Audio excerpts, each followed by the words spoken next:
the early bird. On the island of Sodor, all of the engines on the Fat Controller's railway are busy. Gordon pulls the express. Percy delivers the mail, and Thomas puffs and chuffs cheerfully on his branch line. One morning, Thomas's fireman found his firebox ready for work. Thomas saw that his best friend Percy wasn't there. Good morning, James. Have you seen Percy? No, I have too much to do to see Percy. Then the Fat Controller arrived. Thomas, Percy has popped a piston. He has to go to the steamworks to be fixed. Percy won't be able to deliver the mail tomorrow morning. You must do it for him. Thomas was excited. He had never delivered the mail before. He tooted his whistle loudly. Yes, sir. I've always wanted to deliver the mail. Make sure you do a good job, Thomas. Of course I will, sir. Don't worry, sir. Then Thomas puffed proudly away to his branch line. Thomas stopped at a crossing. Gordon was there. Percy is being fixed. Tomorrow, I'm going to deliver the mail run for him. Percy's mail run? Have you asked Percy how to do it? Don't worry, Gordon. I know all about delivering the mail. Do you indeed?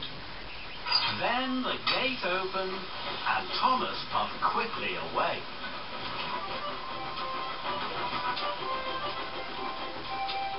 Thomas worked hard all day.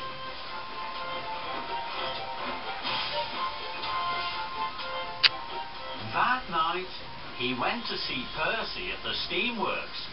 Percy didn't look happy. Is your piston fixed, Percy?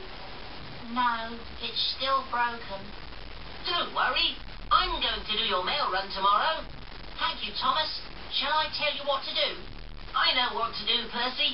Now, I have to go to sleep. I shall be up very early. Well, if you're sure, Thomas. Very sure, Percy. I have to go back to Tidmouth now. I need lots of sleep. Goodbye. Percy watched as Thomas chuffed away. The next morning, Thomas woke up very early. He felt very proud to be pulling the mail trucks. There wasn't a peep to be heard as Thomas chuffed across the island. Everyone was fast asleep.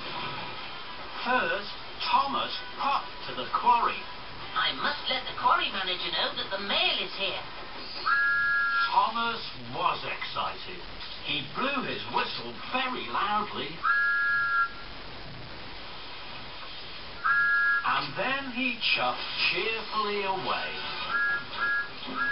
Thomas hadn't seen that his loud whistle had woken up Mavis. Who's making that noise? Next, Thomas chuffed to the docks. I must let the dock manager know that the mail is here. Thomas was excited. He blew his whistle even louder. And then he chuffed cheerfully away. What Thomas hadn't seen was that his good morning whistle had woken Cranky up. Who woke me up? This is fun.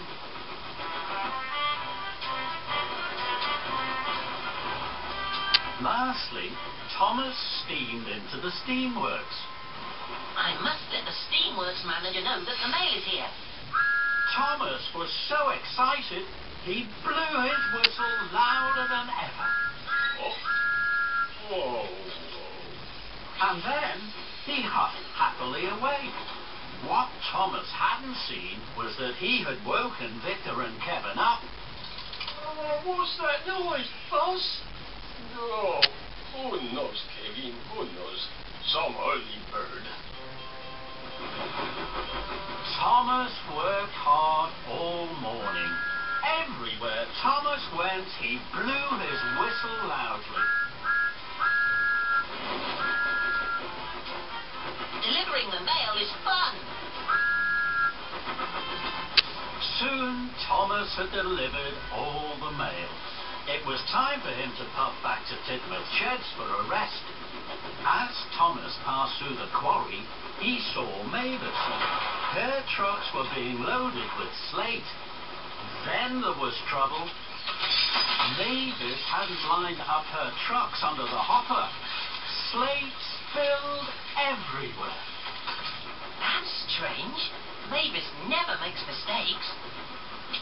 What Thomas didn't see was that Mavis was fast asleep under the hopper. That's why she had put the trucks in the wrong place. Next, Thomas passed through the docks. Cranky was unloading some big crates from a ship. Then there was trouble. Cranky dropped the crates. They fell to the ground with a smash and a crash. That's strange. Cranky never makes mistakes. What Thomas didn't see was that Cranky had fallen fast asleep. That's why he had dropped the crates. Thomas pulled into Tidmouth Sheds. He wanted to tell Percy all about the mail delivery, but Percy wasn't there. The Fat Controller was there. He was cross. Someone woke Mavis up too early by tooting too loudly on their whistle. Then someone woke up Cranky at the docks and Victor at the steamworks. Now they have all made silly mistakes. Thomas knew he had woken everyone up with his cheerful whistle. He felt terrible. I'm very sorry, sir. It was me. Then, Thomas, as Percy is still not fixed, you must do a better job tomorrow. I will, sir. I promise, sir. Then Gordon arrived. He had heard all about Thomas's trouble with the mail run. You were right, Gordon. Delivering the mail is a hard job. I should have asked Percy what to do. And this time, I will. That evening, Thomas visited Percy at the steamworks. He asked him all about delivering the mail, and Percy told him all about being quiet. The next morning, Thomas set off early, pulling the mail truck. He stopped at the quarry. This time he didn't blow his whistle. He puffed very quietly so that he didn't wake Mavis.